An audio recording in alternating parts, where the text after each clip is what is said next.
Boom, we're on.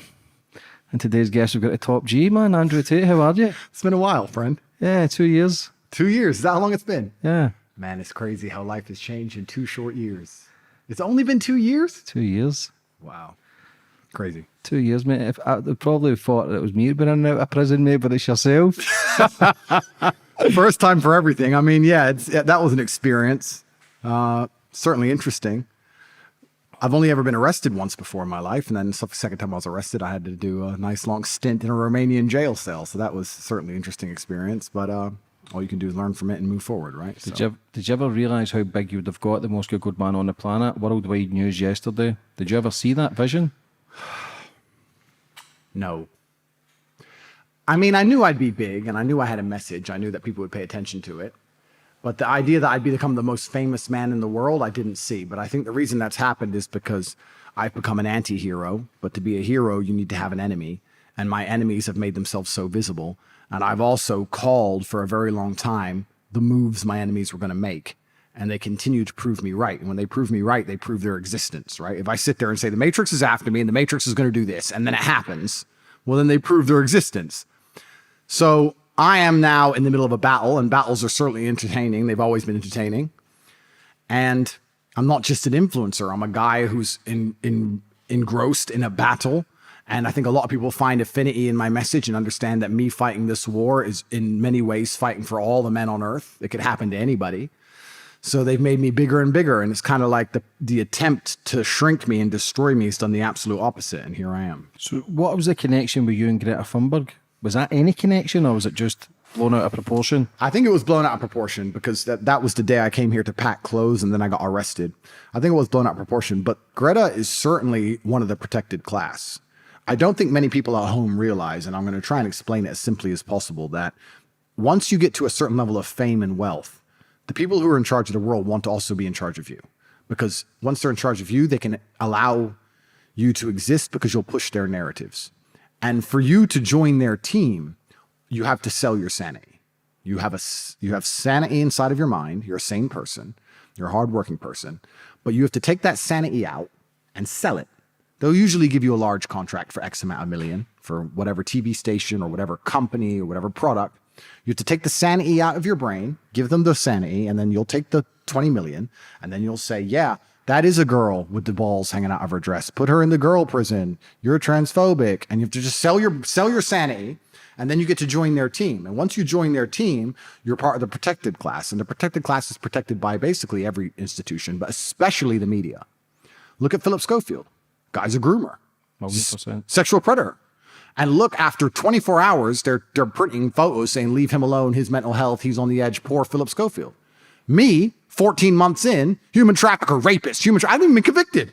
Human trafficker, rapist in Romania, must go to jail, rapist, all day, every day. Here's his mother's house. She birthed a rapist. They're attacking me because I'm not joining their team. What most people don't know, and I've tried to make this clear before, and I've said it, I've effectively been offered to sell my sanity many times. You don't become as influential as I am with the kind of impressions I get without large corporations becoming very interested in you. I've had very large companies, which I'm not going to name, come along and say, we want to sponsor you. We want you to sell our product. You have to tone down your opinions. Don't talk about this. Don't say this. Don't say this. Don't say this. If you're asked about this, say it this way, and we'll give you $25 million and you'll shake the product around. And I said, no, I don't want your money. And they were kind of like, okay, well, your decision. Now, if I was sponsored by a very, very large company, those very, very large companies wouldn't allow the media to do to me what they're doing because they'd call the media and say, that's our sponsor. Don't do that. That's our guy. It's all a big club. All I had to do was sell my sanity, James. All I had to do, cut my balls off, take the sanity out my mind and take the money. But I do believe at a certain point of money, I mean, I'm not going to brag, but there's nothing left for me to buy. There's nothing I want I don't have. So I don't really care about money. What I do care about is I feel good inside when I know I'm telling the truth. I feel good inside when I say what I mean. I feel good inside when I wake up and don't feel controlled, when nobody texts my phone and says, you can't say that.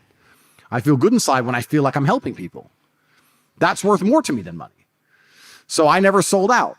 And if I had, I don't think any of this would happen. I think this is punishment for not selling my soul. I think that's why they're doing this to me. I'm at this stage where I'm only climbing the ladder. but I've been offered nowhere near 7 figures, but 6 figures to promote alcohol and gambling. Yep. Everybody who knows my story and watches my stuff know that I'm drinking drug-free and gambling-free. Yep. Not for life, but just the last 5 years. Yep. Don't get me wrong, when that gets offered to you, I ain't going to lie, I did think about it. Of course. I thought about it, and I thought, then that goes everything that I've worked for, everything that I'm trying to believe in myself and try to help others achieve certain things, because a lot of people crave the external stuff to fulfill the internal stuff that's broken inside of them. And part of me, listen, I wanted fame, attention 5 years ago, because I used to see people on magazines and TV, and I thought, that looks like the life. Yep. We're living in this post-truth world, and now this is all happening to me, and I'd like to think, at least, because I have genuinely suffered. I went to jail, and it was only for 94 days, 3 months, just over 3 months. But I would like to say that Romanian jail is about 5 times of English jail. We can put it down to like 1.5, maybe 2 years, without charge. In English jail, you get to at least leave the room, hang out with the guys. The lads are all right. I'm in a, nobody, I don't speak Romanian. I'm stuck in my cell. My cell was about this, from this table to here. This was my room. I didn't leave for 94 days. I don't get to leave. I lived in there with the cockroaches. I genuinely suffered. I went through a lot.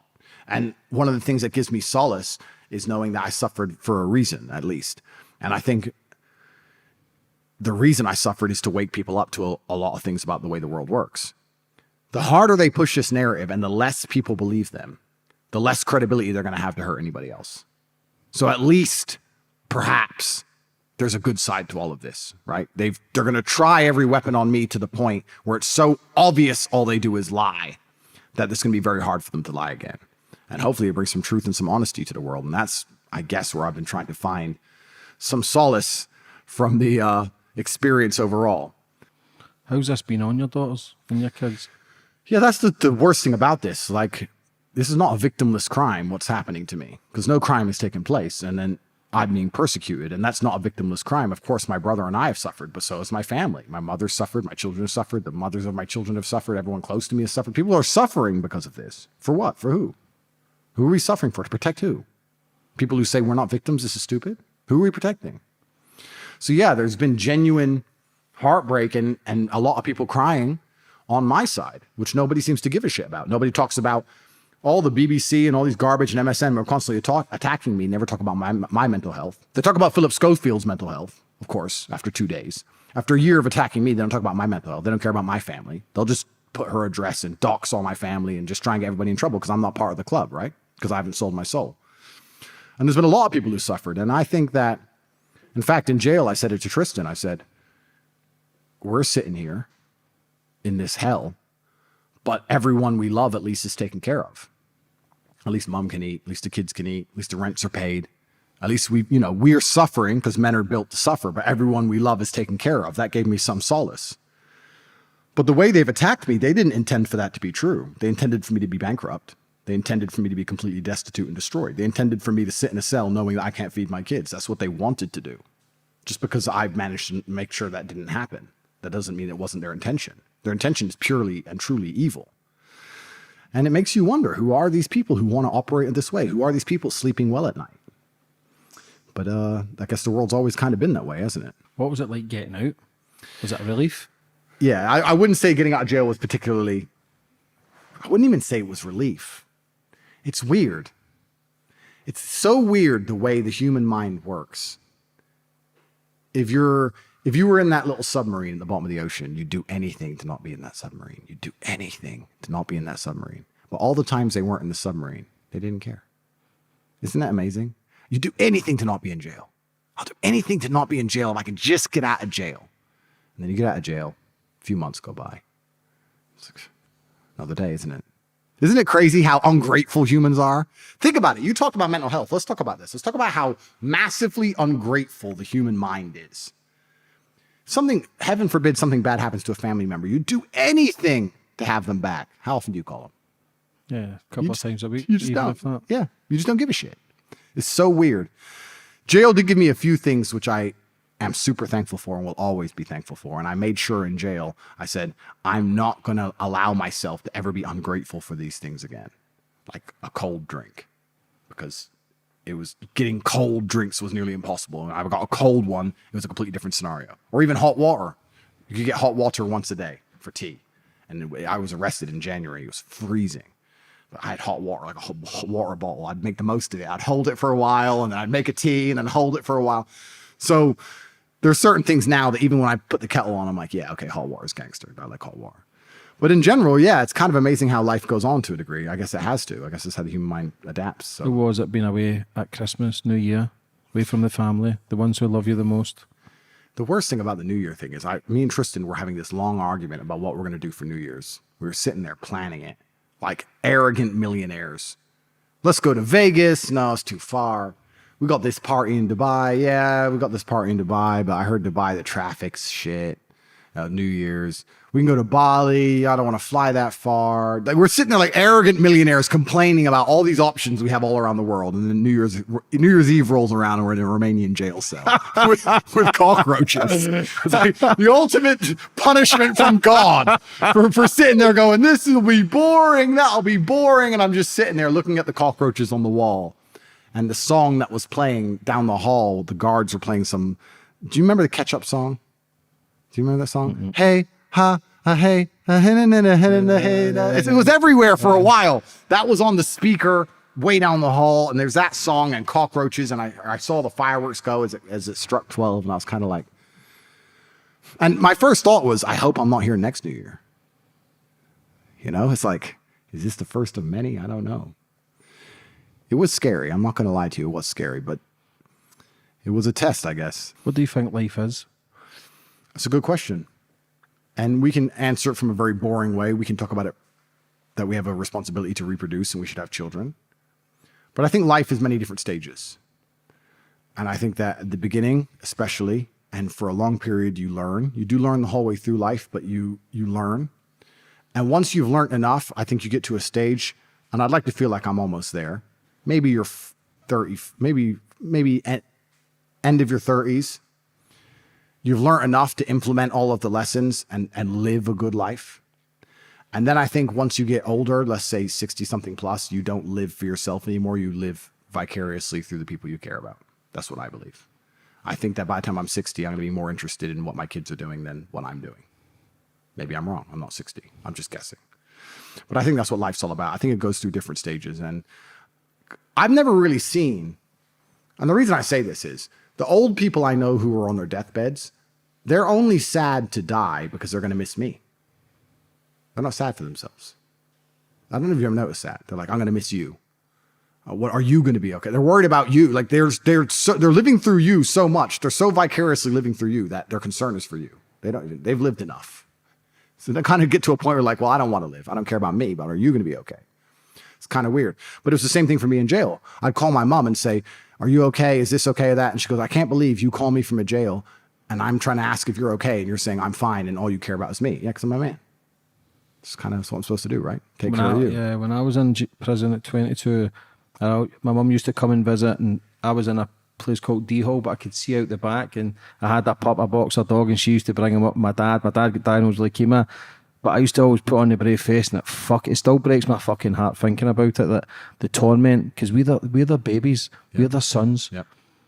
And that's what makes me, I just retired my mum 2 weeks ago, and it's been 4 years, and that's what she deserves. Yeah. As a man, you want to be alpha. We can talk about masculinity. You taking care of your family is the most alpha thing you can ever do in your 100%, fucking life. 100%. More alpha than any fucking Lamborghini or any garbage. That's the first thing you should do. Yeah. First thing you should do is take care of people. That's actually one of the things I think is most broken about Western society. When I see these like nursing homes and stuff, or just people just fobbing their parents off, or kids arguing over who gets the money from the parent when the parent's dead. Like when the parent's still alive and they're all fighting over it. So I just didn't feel like, I don't know. Maybe it's because I'm the oldest Tate now that my dad's gone, but I feel like I have a responsibility to take care of my mother and everyone close to me. And I think that men are givers. And as a man, you're going to feel happiest if you're giving. I think we're built to give anyway. If you look at a man who's depressed or really sad, I don't think a lot of them are giving as much as perhaps they should. Or if you look at a man who doesn't have the capability to give. But if you take a man, you put him in an important position, and let's say even me, 110 people rely on me for a wage. I feed thousands of children around the world every single month. I feed kids. It's tatepledge.com. You can see I feed kids in Somalia and Turkey, the earthquake. I was feeding children. If I feel like shopping and spending money, I find myself buying shit for other people. I don't want it from me. I have everything. I like to see, it really is better to give than to receive. I think that's the masculine. The true masculine role is to give things and to make, and the feminine role or the subservient role for a child is to be grateful for it. I think even a relationship is better that way. I love to like have a woman and she can be a spoiled princess as long as she spoils me back with unlimited gratefulness. I want to be, I'm not going to have an entitled, ungrateful woman, but if she's extremely grateful, I like to give. I don't want her to buy me stuff. It's not interesting to me. When Christmas comes, what do men say? I don't want anything. We don't care, do we? We don't want this stuff. So I think the masculine is giving anyway. And you're right. And that's what makes you feel better as a man and happy inside of yourself. And that's one of the things, like I said, gave me the most solace in jail. Every time I heard or spoke to any of the other guys in there and they're talking about the problems they had outside, I was like, you know what? Everybody who has ever relied on me, I haven't let them down. Even though the Matrix has thrown me in a cell, I still haven't let them down. I'm glad I was paranoid enough to set myself up that way. And I'm at the point now where I don't even have a bank account. I don't have anything. I don't own anything. I don't own a house, don't own a bank account, don't own a car. I don't have social media. I have a Twitter account. That's it. I don't have anything. Like, so I've done that particularly and deliberately so that I could be killed.